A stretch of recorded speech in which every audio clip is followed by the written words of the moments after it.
Welcome to mid day news. હું છું પ્રણય મહેતા. બુલેટિનની શરૂઆતમાં કરી નજર હેડલાઇન્સ પર. પાકિસ્તાનના ક્વેટામાં પોલીસ તાલીમ કેન્દ્ર પર આતંકવાદી હુમલામાં 59 કેડેટ્સના મોત, 100 ઉપરાંત ઘાયલ. હુમલાની કડક શબ્દોમાં નિંદા કરતા સંરક્ષણ મંત્રી મનોહર પારીકર કહ્યું, કોઈપણ પ્રકારની હિંસાને ભારતનું સમર્થન નહીં. એલઓસી પર પાકિસ્તાન દ્વારા સતત સંઘર્ષ વિરામનો ભંગ ચાલુ. આજે સવારે પણ રાજૌરીના નૌશેરા સેક્ટરમાં પાકિસ્તાન દ્વારા કરાયો ગોળીબાર.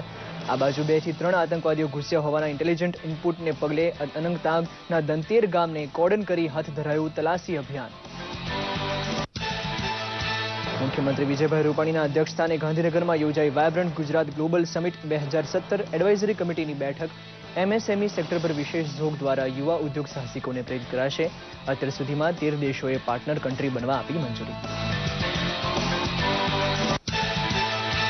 સમાજ અને દેશના સ્વયંભૂ વિકાસને વેગ આપવા મેન મેકિંગ એજ્યુકેશન જરૂરી હોવાનું જણાવતા રાજ્યપાલ ઓપી કોહલી વડોદરામાં શૈક્ષણિક કાર્યક્રમમાં બોલતા સમાજના તમામ વર્ગો અને વિસ્તારો માટે શિક્ષણની સમાન સુવિધાની કરી હિમાયત.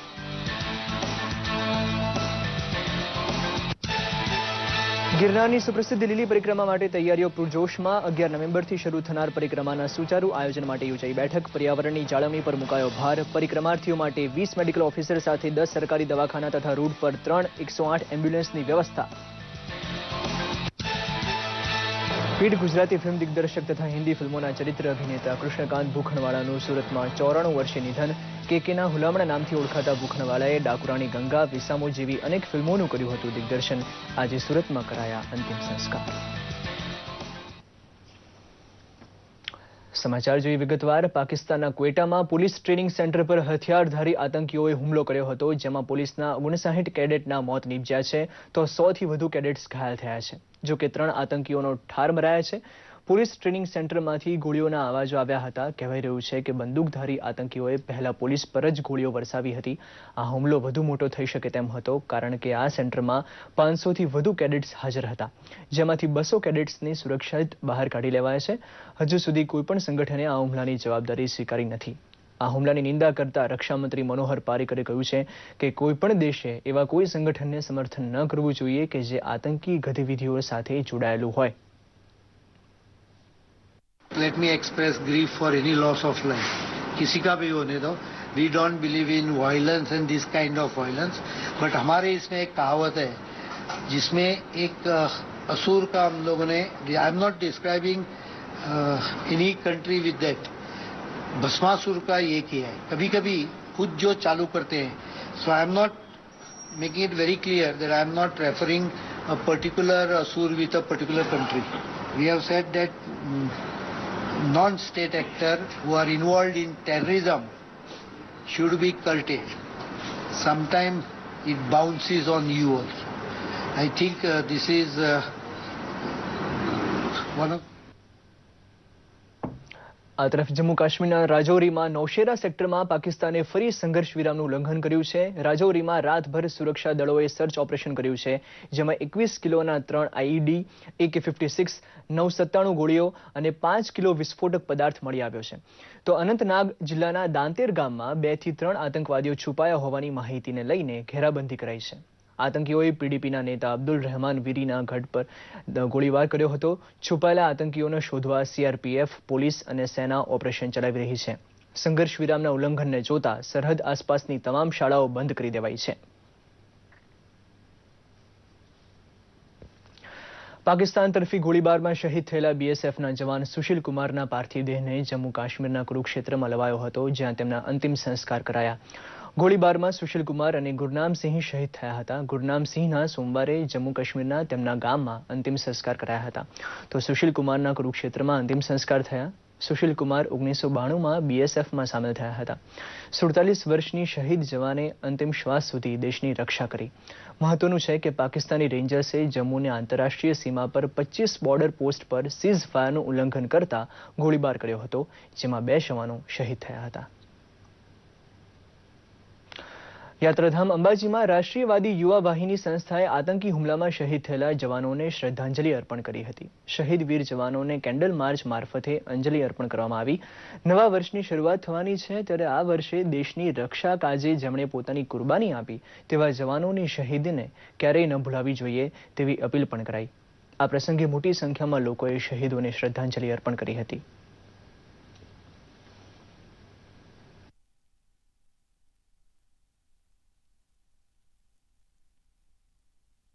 દિવાળીના તહેવારો જ્યારે નજીક આવી રહ્યા છે ત્યારે આપણે દૂર વસેલા પોતાના સગા સંબંધીઓને યાદ કરીએ છીએ અને એ પણ આપણા ઘરે આવીને આપણી ખુશીમાં સામેલ થાય છે. ત્યારે ભારત દેશની સરહદો ઉપર શહીદીને વહોરેલા આપણા સૈનિકોને પણ આ યાદ કરવા આ તબક્કે ખૂબ જરૂરી બને છે.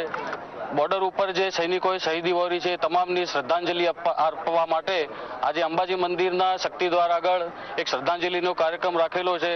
તો મા અંબાને અમે પ્રાર્થના કરીએ કે તમામ સૈનિકો જે શહીદ થયેલા છે તેમને મોક્ષ આપે અને હાલ જે બોર્ડર ઉપર સૈનિકો સેવા બજાવી રહ્યા છે એ તમામની મા અંબા રક્ષા કરે અને તેમને શક્તિ આપે એવી પ્રાર્થના કરીએ છીએ. મુખ્યમંત્રી વિજય રૂપાણીના અધ્યક્ષસ્થાને ગાંધીનગરમાં વાયબ્રન્ટ ગુજરાત ગ્લોબલ સમિટ 2017ની એડવાઇઝરી કમિટીની બેઠક મળી હતી, જેમાં આ વર્ષની ગ્લોબલ સમિટ રાજ્યની આર્થિક પ્રગતિમાં વધુ ઉત્સાહજનક પરિણામકારી બને તે દિશામાં આયોજન અને વિચાર વિમર્શ કરાયા. વાયબ્રન્ટ સમિટમાં દેશ વિદેશના ઉદ્યોગકારો સહભાગી બને અને રોજગારીની વિપુલ તકોને અવકાશ મળે તે અંગે પણ વિચારણા કરાઈ. આ વાયબ્રન્ટ સમિટમાં પ્રથમવાર નોબેલ પ્રાઇઝ વિનર્સ આમંત્રણ આપીને તેમના શોધ સંશોધનોની તજજ્ઞતાથી રાજ્યના યુવા ઉદ્યોગ સાહસિકોને પ્રેરિત કરવાનો નવતર પ્રયોગ થશે. મુખ્યમંત્રીએ કહ્યું હતું કે આ સમિટમાં MSME સેક્ટરની વિશેષ ભૂમિકા રહેશે. 2017ની સમિટમાં અત્યાર સુધીમાં વિશ્વના 13 દેશોના ડેલિગેશન્સ ઉદ્યોગકારો સાથે સક્રિયતાથી જોડાઈ કન્ટ્રી પાર્ટનરની ભૂમિકા અદા કરશે. આ બેઠકમાં નાયબ મુખ્યમંત્રી નીતિન પટેલે પણ હાજરી આપી હતી.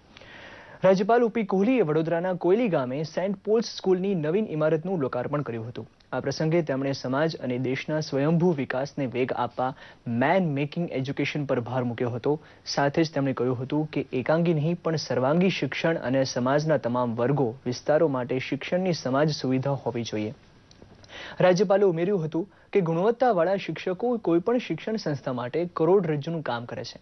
આ પ્રસંગે હાજર રહેલા માર્ગ અને મકાન રાજ્યમંત્રી જયદ્રથસિંહ પરમારે પ્રધાનમંત્રી શિક્ષણને ટોચ અગ્રતા આપે છે તેનો ઉલ્લેખ કરતા કહ્યું હતું કે શિક્ષણમાં રોકાણ એ લાંબા ગાળાનું શ્રેષ્ઠ રોકાણ છે.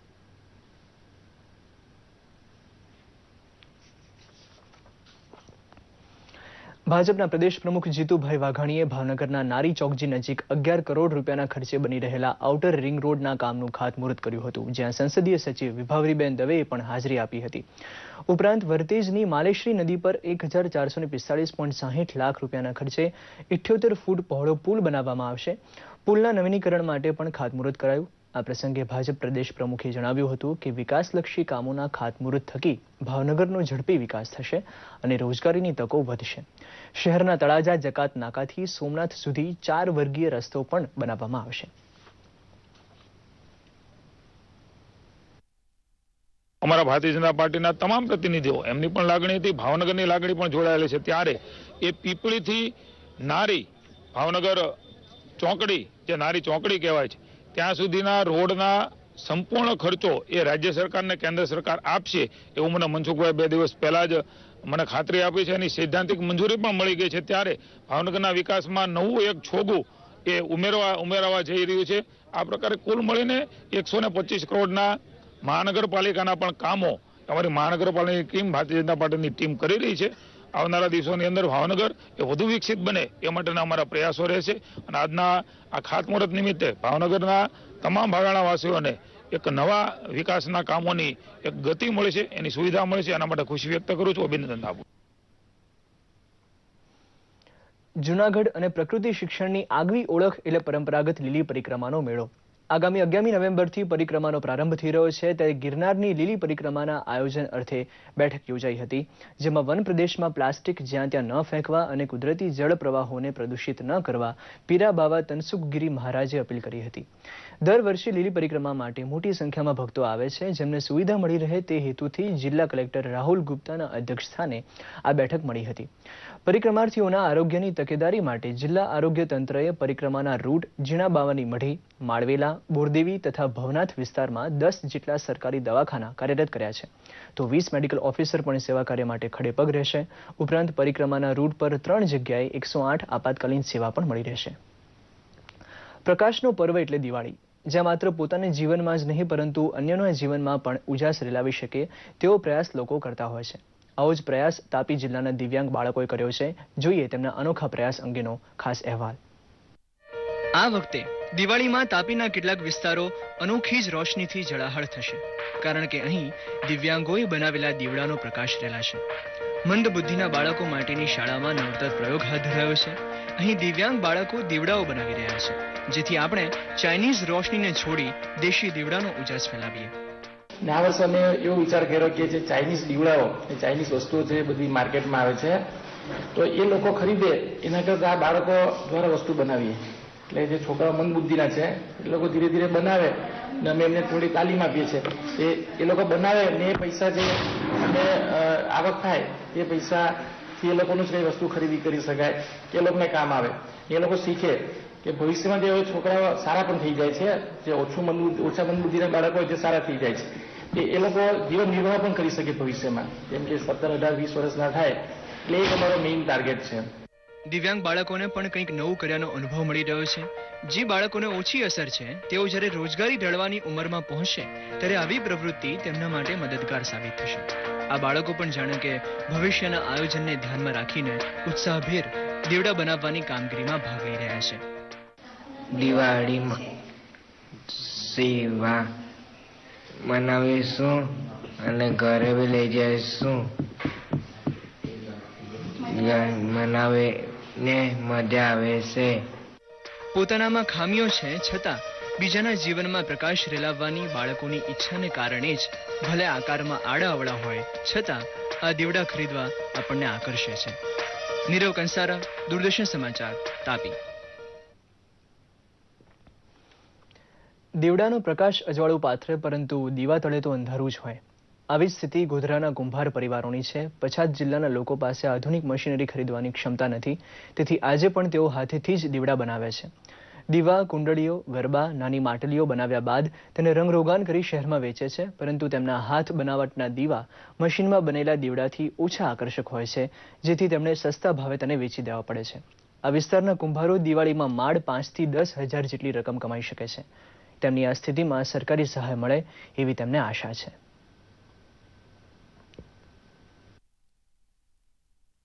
સરકાર જો અમને લાભો આપે અને અમને અદ્યતન મશીનરીઓ આપવામાં આવે, મોટર આપવામાં આવે, લાઇટના કનેક્શનો આપવામાં આવે, લાઇટમાં પણ અમને સબસિડી આપવામાં આવે, તો અમે સારી રોજગારીને લગતી તકો મળે, સારું ઉત્પાદન કરી શકીએ અને સારી મહેનત મજૂરી અમારી ઓછી થઈ જાય અને અમે એમાંથી સારી કમાણી કરી શકીએ. દિવાળી નિમિત્તે અમે આ દીવડા પટકાવવા માટે કોડિયા બનાવીએ છીએ અમારા પરિવાર સાથે, અને દિવાળી નિમિત્તે અમે 5-10 હજાર રૂપિયાનું કમાણી કરી લઈએ અને બધો માલ બનાવ્યા પછી અમે ગોધરા શહેરમાં એનું વેચાણ કરીએ છીએ.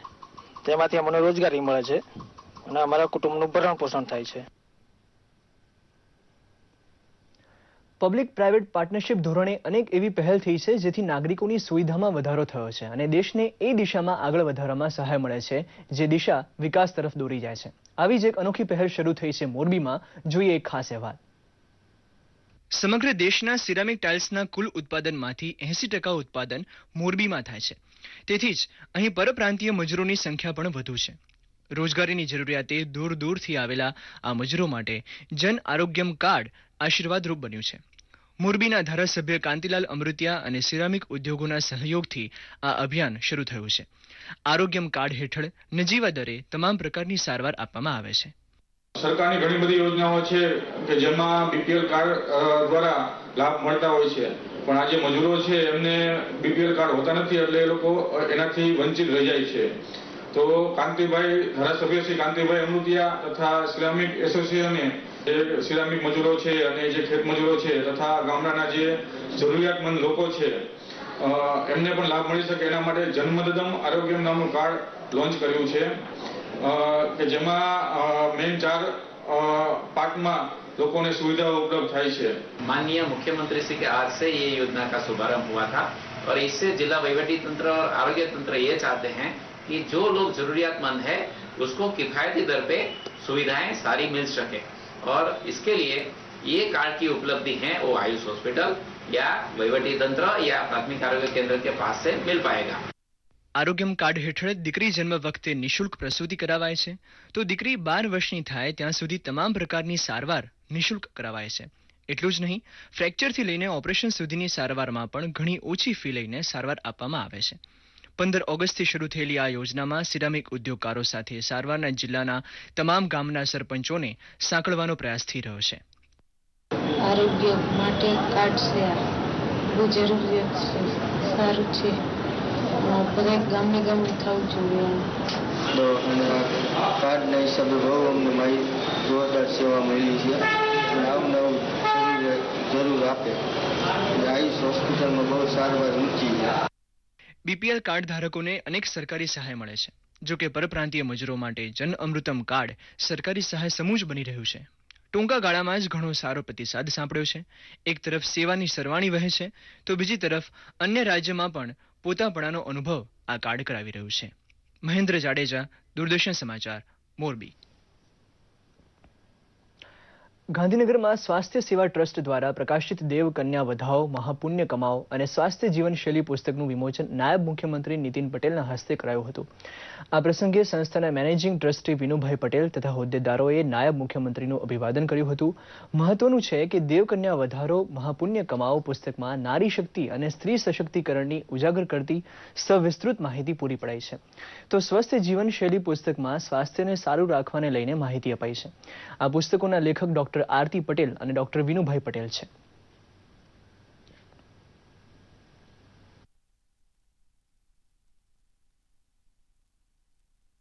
ધોરાજી પ્રાથમિક શાળામાં વિજ્ઞાન મેળો યોજાયો છે. 2 દિવસના જિલ્લા કક્ષાના મેળામાં ગણિત અને વિજ્ઞાન મેળાનું પ્રદર્શન રાખવામાં આવ્યું છે, જેમાં રાજકોટ જિલ્લાના 11 તાલુકામાંથી 110 વિદ્યાર્થીઓએ તૈયાર કરેલા 55 પ્રોજેક્ટ પ્રદર્શનમાં મૂકવામાં આવ્યા. આ પ્રદર્શનનો પ્રારંભ રાજ્યમંત્રી જયેશભાઈ રાદડિયાના હસ્તે કરવામાં આવ્યો હતો. આ પ્રસંગે ધારાસભ્ય પ્રવીણભાઈ માંકડિયા પણ હાજર રહ્યા હતા. આ વિજ્ઞાન મેળામાં બાળકોએ વિવિધ સાંસ્કૃતિક કાર્યક્રમ પણ રજૂ કર્યા. આ પ્રસંગે પ્રદર્શન ઉપરાંત પુસ્તક મેળો તથા અન્ય ચીજ વસ્તુઓના પ્રદર્શને પણ ભારે આકર્ષણ જમાવ્યું હતું.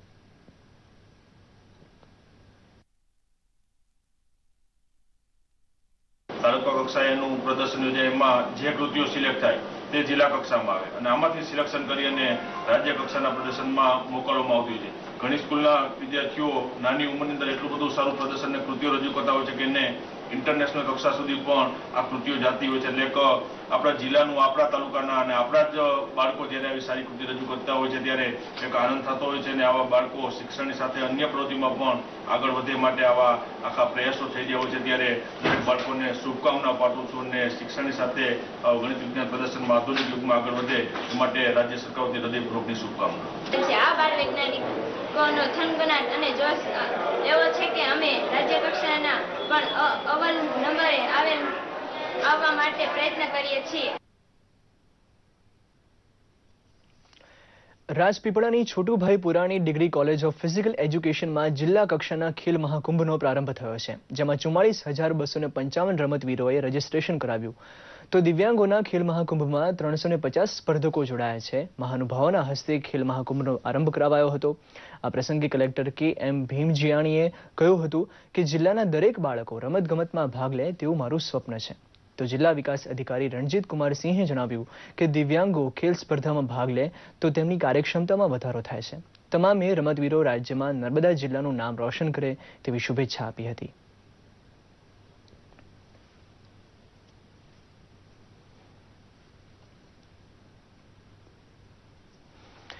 દિવાળીના તહેવારોમાં 108 ઇમરજન્સી સેવા કોઈપણ દુર્ઘટના સમયે લોકોની સેવા માટે ખડેપગ તૈયાર હોય છે. આ વર્ષે પણ સુરક્ષિત દીપાવલી પર્વ ઉજવવાની શુભેચ્છા સાથે પત્રકાર પરિષદમાં ચીફ ઓપરેટિંગ ઓફિસર જશવંત પ્રજાપતિએ 5 દિવસ સુધી ઇમરજન્સી સેવા માટે વધારેલા સમય અંગે જાણકારી આપી હતી.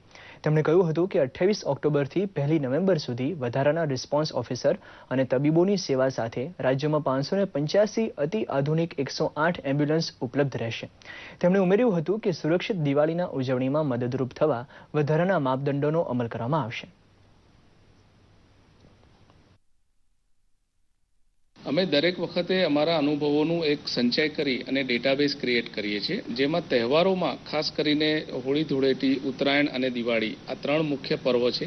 આ પર્વ દરમિયાન ઇમરજન્સીનો ફ્લો ઘણો જ વધવા પામે છે અને એ કયા સમયે કયા પ્રકારની અને કયા વિસ્તારોમાંથી ઇમરજન્સી આવશે અને તે સમય દરમિયાન જ્યારે લોકો વધારે પડતા વેકેશનના અને ફેસ્ટિવ મૂડમાં હોય છે ત્યારે વધનારી ઇમરજન્સીને પહોંચી વળવા માટે અમે અગાઉથી જ આયોજન કરતા હોઈએ છીએ.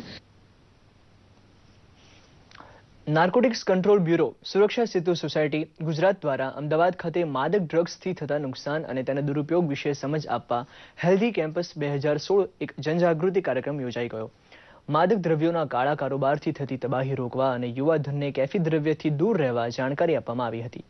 આ પ્રસંગે એઝાઝ શેખ લિખિત ડ્રગ્સ નામની પુસ્તિકાનું વિમોચન કરાયું હતું. ગુજરાતી ફિલ્મના કલાકાર મલ્હાર ઠાકરે યુવાનોને નશીલા માદક દ્રવ્યોથી દૂર રહેવા અપીલ કરી હતી. ગુજરાત યુનિવર્સિટી સંલગ્ન કોલેજોના વિદ્યાર્થીઓને આ વિશે જાગૃત કરવા નાર્કોટિક્સ કંટ્રોલ બ્યુરોના હરિઓમ ગાંધીએ ડ્રગ્સથી દૂર રહેવા નમ્ર અપીલ સાથે વિશેષ જાણકારી આપી હતી.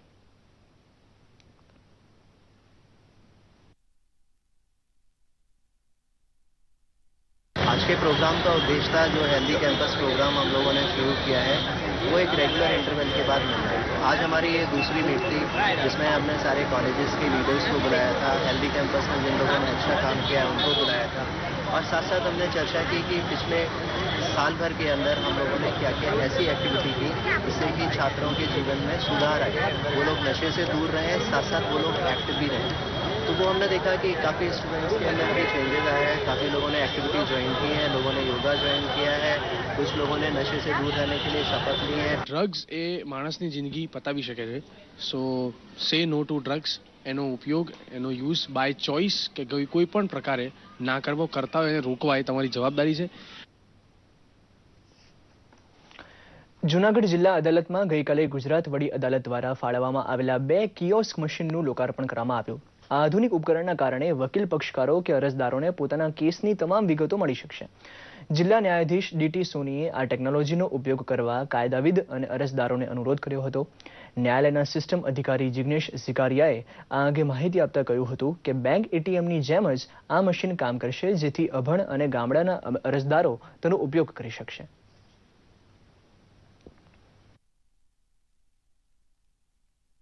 જેમ એટીએમ આપણે યુઝ કરીએ છીએ એ જ રીતે આ મશીન યુઝ થઈ શકશે. ટચ સ્ક્રીન હોય છે, એમાં કેશ ડેટાસ ને બધું દરેક વસ્તુ સામે આપેલી જ હોય છે અને જોશે એટલે એમને ખ્યાલ આવી જ જશે કે આ રીતના કેશ સ્ટેટસ, એફઆઈઆર નંબર ઉપરથી, કેસ નંબર ઉપરથી કે સીએનઆર નંબર જે યુનિક નંબર હોય છે દરેક કેસનો, એના પરથી જોઈ શકશે પોતે.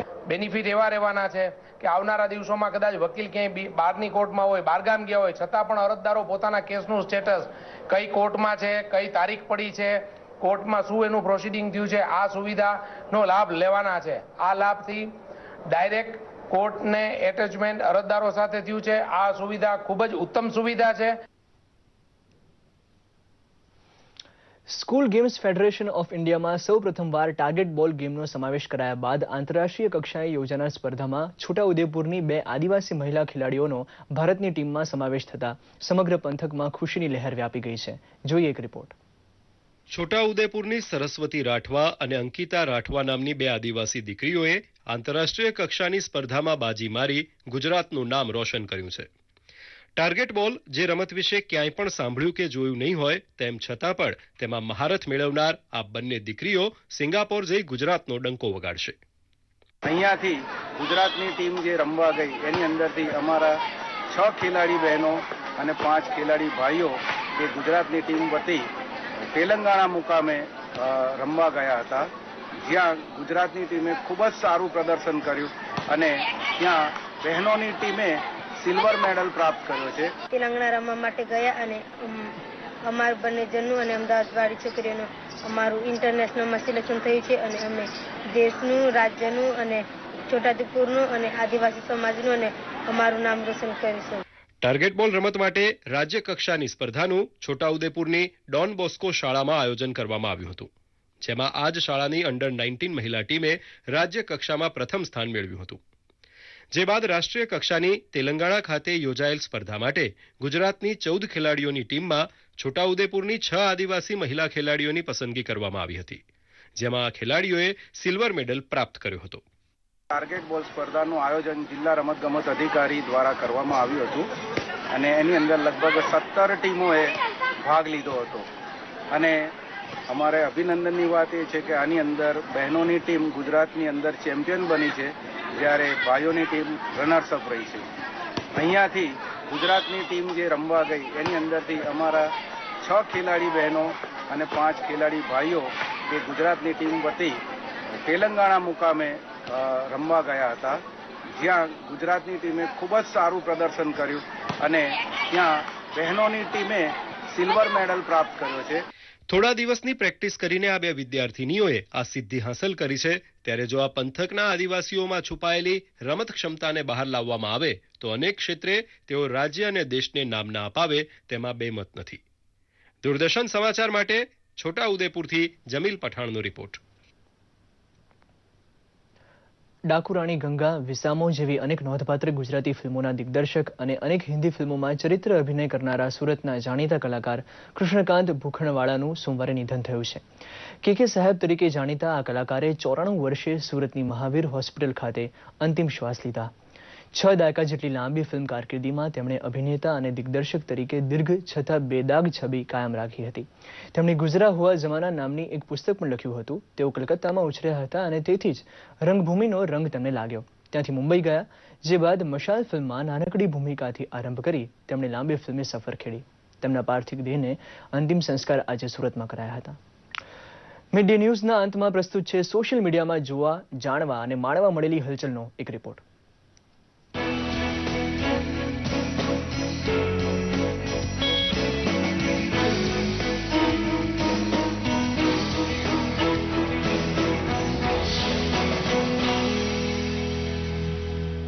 प्रधानमंत्री नरेंद्र मोदी 30 ऑक्टोबરના રોજ આકાશવાણી પર મન કી બાત કરશે.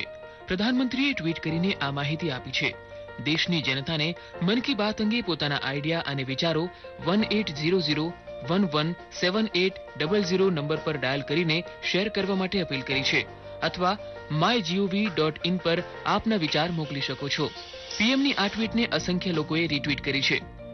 શહેરી વિકાસ મંત્રી વેંકૈયા નાયડુએ ટ્વીટ કરતા લખ્યું છે કે આગામી 31 ઓક્ટોબરના રોજ લોખંડી પુરુષ સરદાર પટેલની જન્મજયંતિ છે.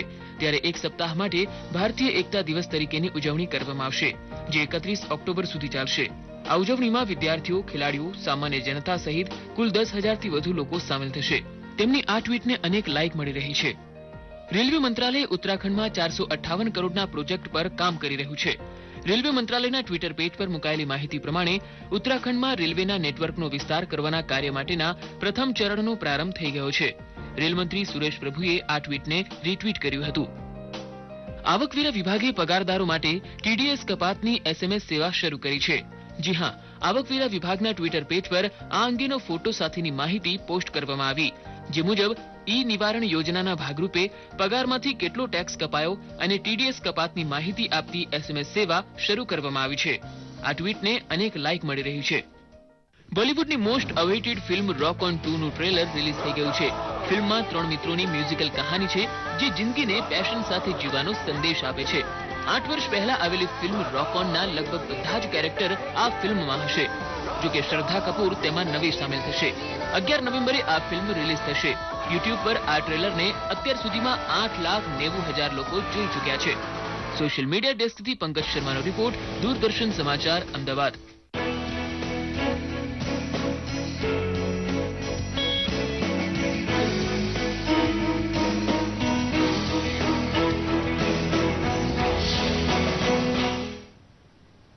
અને હવે બુલેટિનના અંતમાં ફરી એકવાર નજર કરીએ અત્યાર સુધીના મુખ્ય સમાચારો પર. પાકિસ્તાનના ક્વેટામાં પોલીસ તાલીમ કેન્દ્ર પર આતંકવાદી હુમલામાં 59 કેડેટ્સના મોત, 100 ઉપરાંત ઘાયલ. હુમલાની કડક શબ્દોમાં નિંદા કરતા સંરક્ષણ મંત્રી મનોહર પારીકર કહ્યું, કોઈ પણ પ્રકારની હિંસાને ભારતનું સમર્થન નહીં.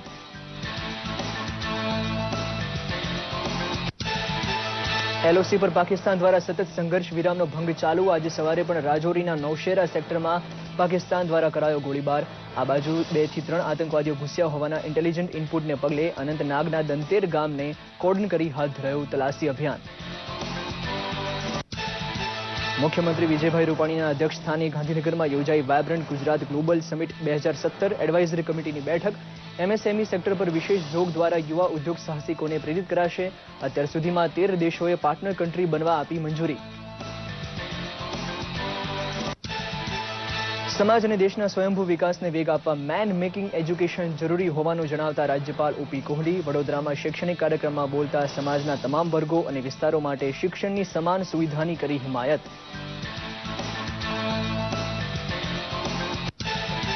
ગિરનારની સુપ્રસિદ્ધ લીલી પરિક્રમા માટે તૈયારીઓ પૂરજોશમાં. 11 નવેમ્બરથી શરૂ થનાર પરિક્રમાના સુચારુ આયોજન માટે યોજાઈ બેઠક. પર્યાવરણની જાળવણી પર મુકાયો ભાર. પરિક્રમાર્થીઓ માટે 20 મેડિકલ ઓફિસર સાથે 10 સરકારી દવાખાના તથા રૂટ પર 3 108 એમ્બ્યુલન્સની વ્યવસ્થા. પીઢ ગુજરાતી ફિલ્મ દિગ્દર્શક તથા હિન્દી ફિલ્મોના ચરિત્ર અભિનેતા કૃષ્ણકાંત ભૂખણવાળાનું સુરતમાં 94 વર્ષે નિધન. કેકેના હુલામણા નામથી ઓળખાતા ભૂખણવાળાએ ડાકુરાણી ગંગા, પિસામો જેવી અનેક ફિલ્મોનું કર્યું હતું દિગ્દર્શન. આજે સુરતમાં કરાયા અંતિમ સંસ્કાર. આ સાથે મિડ ડે ન્યૂઝને સમાપ્ત કરીએ છીએ. રજા આપશો. નમસ્કાર.